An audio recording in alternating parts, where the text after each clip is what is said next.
Yes, I've had almost 20 years connection with the probation and parole since I started in '95, and in fact parole was with corrective services and probation was with courts, I believe. Before then I worked in juvenile justice, and some clients from those days in juvenile justice still pop up now in my work at the Parole Authority. The frightening thing for me about that is some of those kids are now in their 50s. Unfortunately, some have spent most of their life in custody since those days, since they were 16, 17. And when thinking about our record prison population, plans to reduce numbers would be incomplete, I feel, without innovative programs to reduce the number of juveniles graduating to our jurisdiction. One of the things I learned from working with juveniles is when something goes wrong, such as property damage in the institution or missing items such as knives, the kids always blamed the young person that's not there, somebody recently discharged or transferred. And with that in mind, my talk today, I might appear critical in some areas, but my criticism is not meant for the officers here today. You're all perfect. It's the slackers that are not here that I'm criticising. They'll cop the blame. And before proceeding today's talk about parole releases and revocations, I wanted to highlight a couple of changes that are through those years. I've been connected to the Parole Board in one way or another since '99. And the Parole Board and the Probation and Parole Service have had a close association, obviously. And I like to think that the Parole Authority is a client of community corrections. In thinking about significant changes, the first I think of is the radical change in the Secretariat when we moved from paper files to electronic management of members' papers. We started by using USB sticks, and then with the introduction of TRIM we moved to digital access via the intranet. We were lucky to attract interest and funding from Microsoft and used one of their programs called SharePoint to gather information from OIMS and TRIM and have the information available on a site that could be remotely accessed by members. The second major change that I wanted to mention was the introduction of the audio-video facilities at our court for public review hearings. You've probably heard ad nauseum about the obligation for the probation and parole officer to appear in person at hearings before then. At one stage, it didn't matter if you were from the City Office, Long Bay, Lismore, Albury, Burke, Broken Hill, you had to appear in person at the Parole Board court. Officers were required to be there by 9 o'clock, and you could be very well be there all day. Sometimes your matter wasn't reached. Sometimes you may get called and asked one question, possibly your name, but nevertheless you had to be there.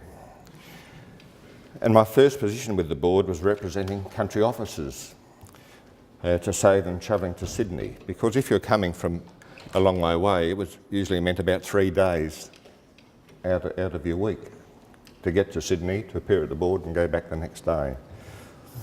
And sometimes it became a shopping day for some of those members. But when I started there, they would send me the case file and I would give evidence on their behalf. You can imagine the savings and convenience. And for metropolitan officers, it certainly meant a day. There was an unwritten rule that you had to write off a day if you're going to the board. But with the introduction of audio-video link facilities, the officer can work from their desk and office and give evidence by telephone. Evidence can be given by mobile phone, so that if you're out of the office, you could still give evidence as long as you remember the file. Why then, I must ask, that for some, the process is a real inconvenience? The board is sometimes subject to actual rudeness and hostility because we've had the gall to call somebody and ask them to give evidence. Sometimes the board have had to wait on the bench for up to 20 minutes so the officer can be located. I wonder if newcomers to our service realise the fact, when preparing reports to the board or a court, that procedural fairness requires that you can be asked to substantiate or verify your information. Don't they realise that they are regarded as the experts in these matters and should be available to assist the board and the courts? Don't these officers understand the need for courtesy to officers of the court? We are chaired now by a retired Supreme Court judge of high standing, and some of the remarks you hear in the court are gobsmacking. We're at the stage now, for a couple of people, we might issue summons to appear in person. We're taking transcripts of recent evidence because the Crown solicitors are lodging complaints. Why is it so? Why have we got to this stage?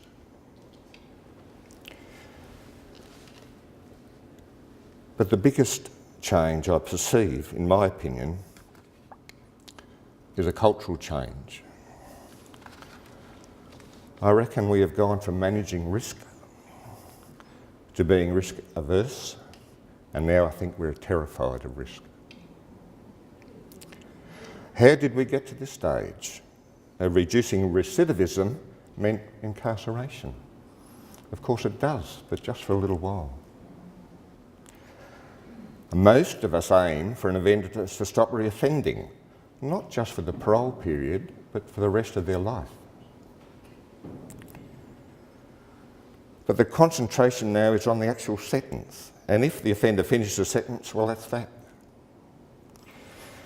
If supervising officers must choose between devoting their time and energy to either monitoring the offender's compliance with conditions of parole or working with the offender on risk reduction strategies that involve making progress in key criminogenic areas, which do you think gets the preference? Most likely the conditions that have been imposed. We all know that releasing an offender to the community without supervision means the offender is about 3 times more likely to reoffend, rather if he or she was subject to parole. In some jurisdictions, it could be high. New Zealand, for example, it's 4.7. So when did this intolerance to risk creep in? Some say it was the Julmar murder in Victoria by an offender on parole.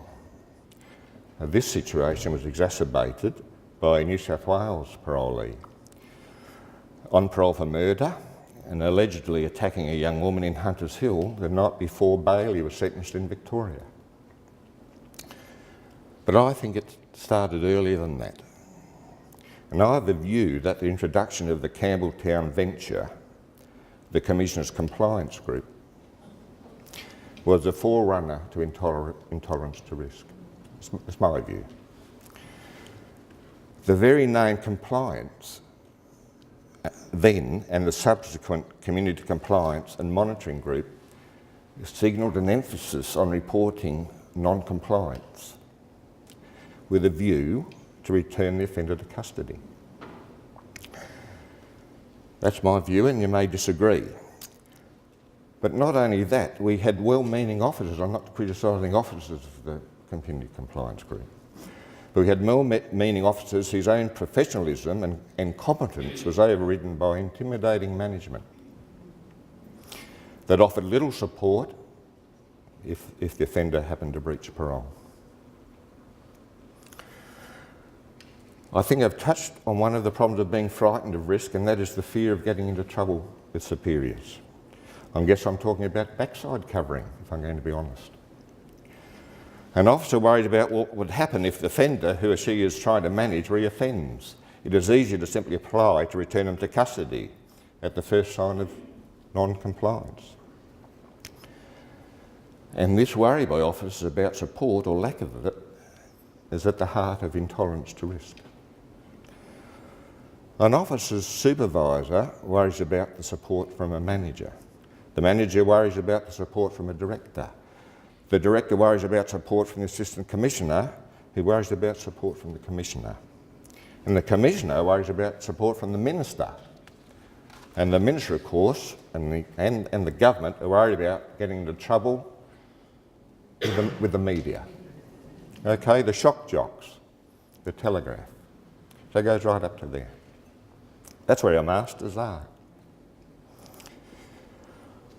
The Jill Meagher murder was undeniably heinous and tragic. Some people say Miss Meagher was in the wrong place at the wrong time. Well, that's not true. She was entitled to be at that place.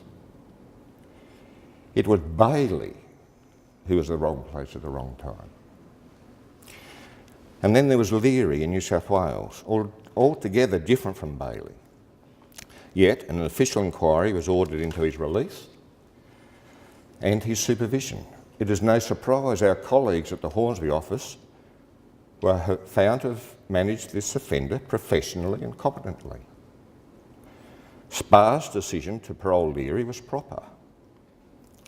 He had been previously refused 6 times and was nearing the end of his sentence. But there was little in the way of public acknowledgement. You could imagine the outcry if community corrections at Hornsby and Spar were found to have done something incorrect. Spar was not even given the courtesy of a copy of Wood's report.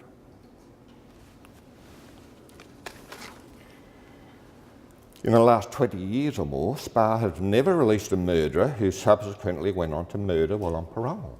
And that other jurisdictions don't have that history to report, unfortunately. Some have had several. Victoria's had many. New Zealand have had murderers murdering within days of getting out. It doesn't happen here.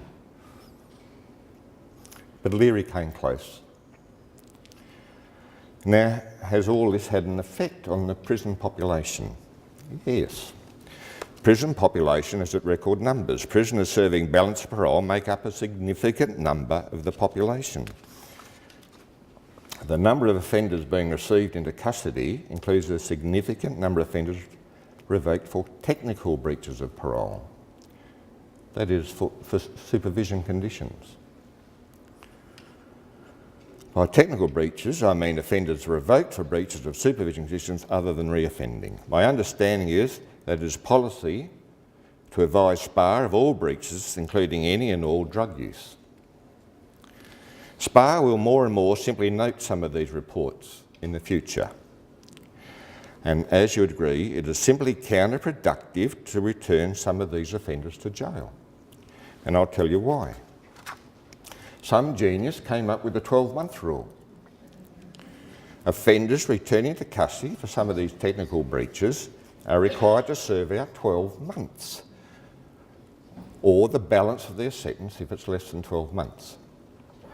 So we have an increasing number of inmates serving their sentence in custody instead of parole. For those, and probably the majority, the sentence will expire within 12 months. So what programs do you think an inmate would be motivated to do? They're just going to be let out the gate at the end of the sentence. Why would they address offending behaviour or comply with a high standard without any incentive to do so? And what about the proportionality of retribution? That is making the punishment fit the crime. What I'm trying to say is somebody for a dirty urine or not reporting or not residing can spend up to 12 months incarceration. How is that fair? How does that fit the crime? What SPA now intends, after reviewing decision to revoke a parole order, in cases where we decline to rescind, is to confirm the revocation, stand the matter over for 3 months, remembering that the offender had been back in custody for about 5 or 6 weeks, for consideration to re-parole, despite the 12-month rule.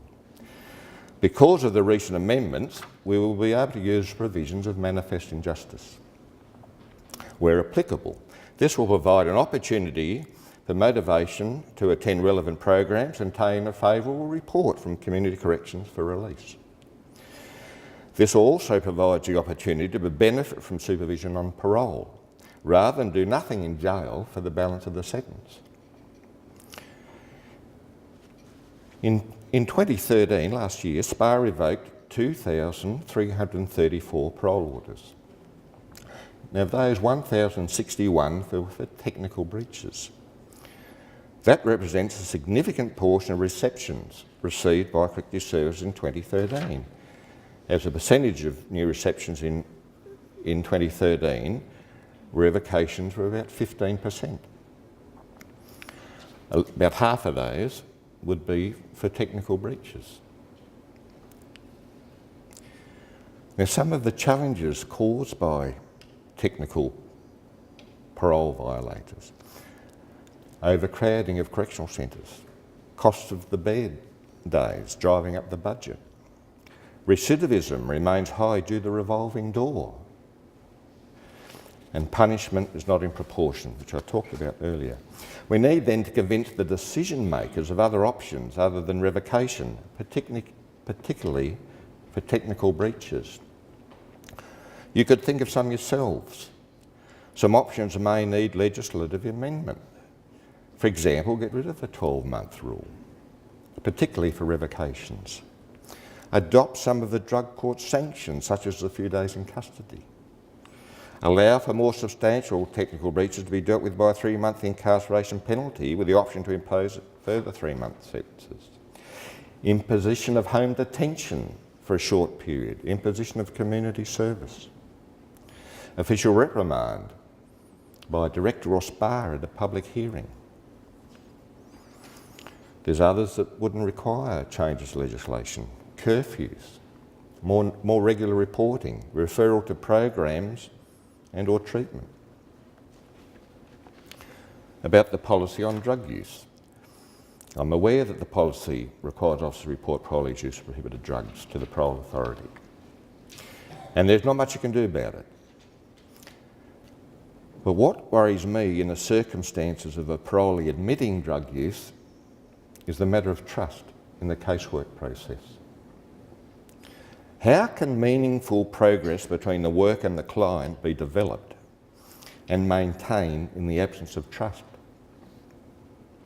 If the offender feels comfortable and trusting in the casework process, only to have his admission of drug use reported to the board as a breach, what chances are there for honesty and disclosure? You can ponder on that. Another matter that is relevant is the number of conditions of parole. It's not rocket science to work out that the more conditions on a parole order, the more likely that a breach will occur. When I was first at the parole board, there were 3 prescribed conditions. They're the ones about being a good behaviour, not reoffending. There were 6 supervision conditions and 23 additional parole board conditions, total 32.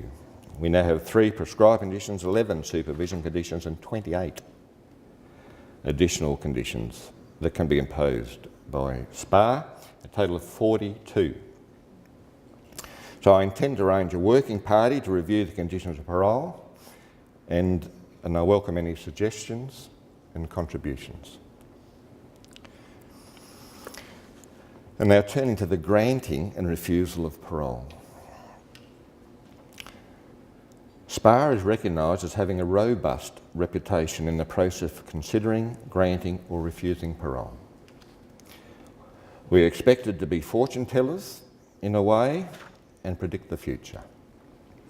To quote from an article in a magazine, The Monthly, to release an inmate to parole is to make a bright guess about the future. It is to predict and hope for change. The killing of Jill Maher was one of a number of murders in Victoria that were perpetrated recently by people on parole.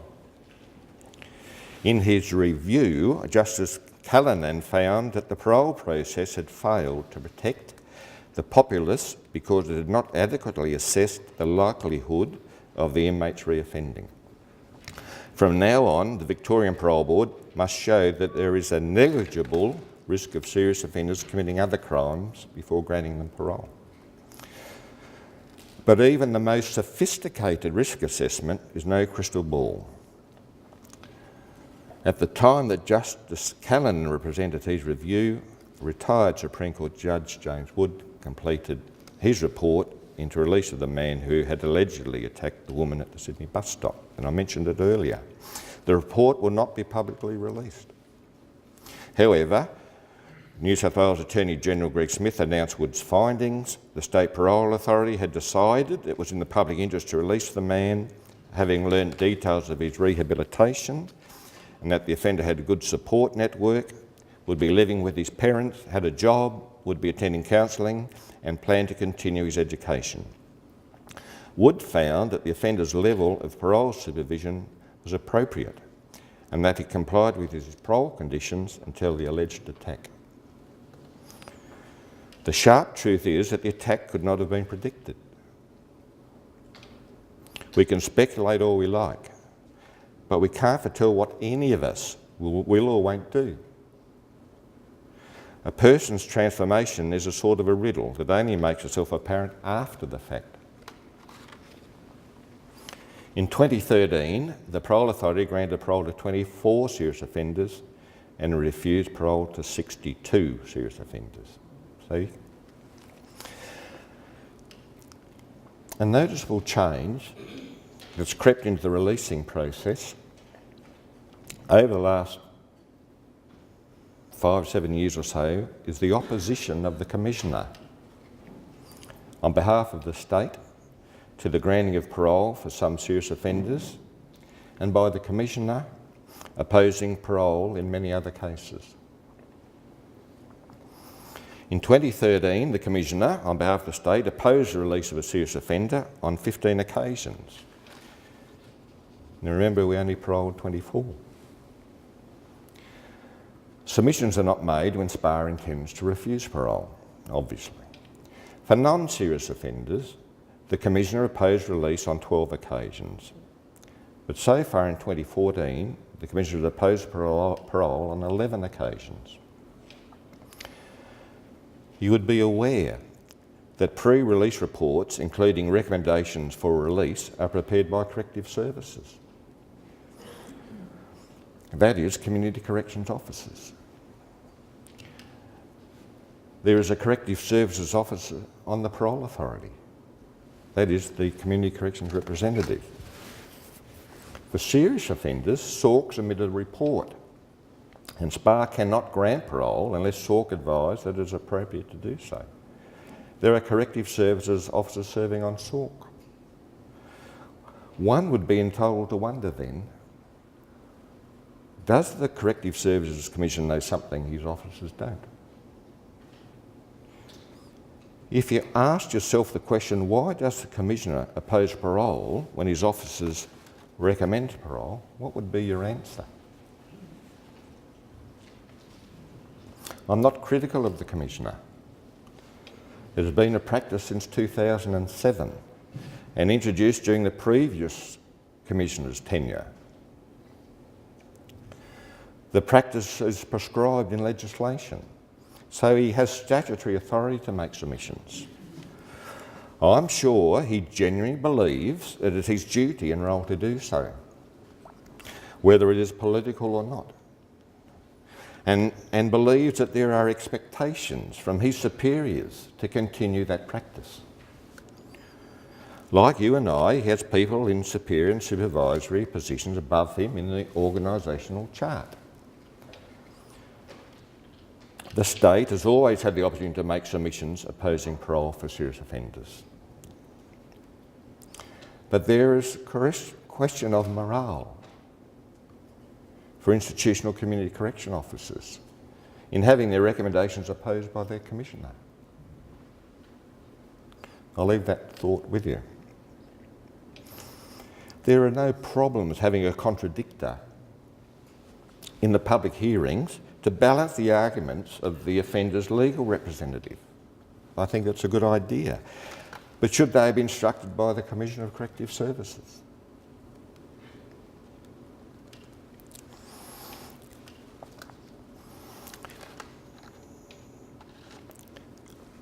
And just briefly in closing, and I wanted to leave some time for questions, there's three things I want to say.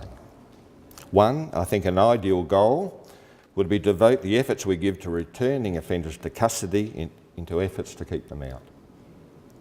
Secondly, we shouldn't neglect our own well-being and interest. It's a stressful occupation. I'm saying we should look after ourselves. Team leaders should be aware of that and make sure their staff has plenty of time out and plenty of team activities. And are adequately debriefed.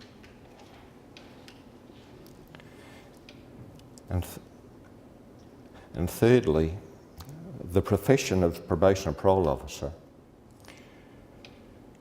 is one that in the criminal justice systems in New South Wales, Australia, internationally, is held in very high regard.